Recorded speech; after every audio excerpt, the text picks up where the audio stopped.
Hello বন্ধুরা, আজ আমি তোমাদের করলা পাতার বড়া করে দেখাবো। এই যে কিছুটা করলা পাতা নিয়ে নিয়েছি, নিয়ে পাতাগুলোকে আমি ধুয়ে নিয়েছি। আর তার সঙ্গে মিশুর ডাল কিছুটা ভিজিয়ে রেখেছিলাম। তোমাদের সময় লাগবে সেজন্য আগের থেকে ভিজিয়ে ওই করলা পাতা আর মুসুর ডাল দিয়ে বেটে আমি এই পেস্টটা তৈরি করে দিয়েছি। চলো ভাজা যাক। আর এইটা তাওয়াটা দেখছো, এই জিনিসটা এটা হচ্ছে পুরো মাটির তৈরি, নিচটা এইরকম।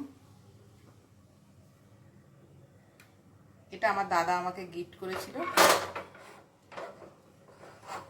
এটা আমার কাছে ছিল না। এই সকল জিনিস তো এখন উঠেই গেছে, দাদা আমাকে গিফট করেছিল, তার জন্য আমি প্রথম করছি এই তাওয়াটাতে, তোমাদের সঙ্গে শেয়ার করছি। কিছুটা তেল এরকম করে ছড়িয়ে নিলাম। এটা কম হিটে দিয়েছি, বুঝতে পারছি না তাওয়াটা কি হবে। খুবই জিনিসটা ভালো লাগছে। এই সকল জিনিস আর এখন দেখতেই পাওয়া যায় না।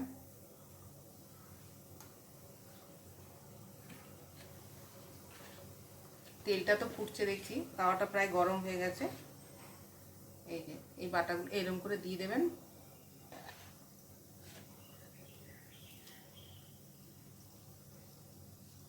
এরকম করে এই চামচে করে দেওয়া যাবে।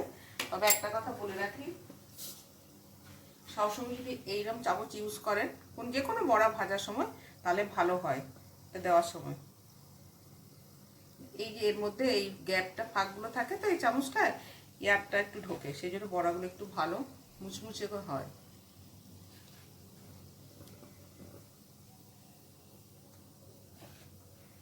আমি এর মধ্যে দিয়েছি মুসুর ডালটা ভিজিয়ে রেখেছিলাম 2 ঘন্টা মতো। আর করলা পাতাগুলো দেখালাম, ওগুলো ভিজিয়ে রেখেছিলাম, ভালো করে ধুয়ে নিয়েছি। তার সঙ্গে একটু কাঁচা লঙ্কা দিয়েছি। কাঁচা লঙ্কা দিয়ে আপনাদের বড়াটা দিতে দিতেই বলে দিচ্ছি যাতে টাইমটা কম লাগে। কাঁচা লঙ্কা দিয়ে নুন চিনি দিয়ে, অল্প একটু চিনি দিয়ে নুন দিয়ে একসঙ্গে পেস্ট করে নিয়েছি। এর মধ্যে কোনো ঝামেলার কিছু নেই। পেস্ট করে নিয়ে এটাকে আমি রেডি করে রেখেছিলাম। চাইলে আপনি আগের দিন রেডি করে পরের দিনও করতে পারেন। এই সকল রান্না সুবিধে, আপনার পক্ষেও সুবিধে। জিনিসটা সঙ্গে সঙ্গে রেডি করে যে কোনো জিনিস রান্না যতটা আমাদের কাছে অসুবিধে হয়, কেননা অনেক সময় আমরা সবাই ব্যস্ত বেরিয়ে যাই, জিনিসগুলো যদি তৈরি করা থাকে তারপর আমরা যদি রান্না করি তাহলে সেটা সুবিধে হয়।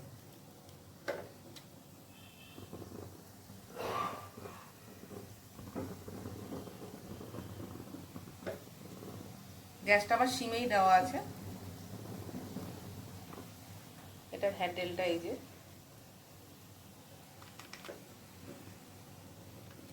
এটা এখন দেখি কতক্ষণ লাগে, তারপর আপনাদের সে টাইমটা বলবো। কেননা আমি তো এই ফার্স্ট এইটাতে করছি, বুঝতে পারছি না টাইমটা কত লাগবে, সেজন্য আপনাদের বলতে পারছি না। গ্যাস বাড়িয়েছি কিনা সেটাও আমি পরে ফিরে এসে বলছি।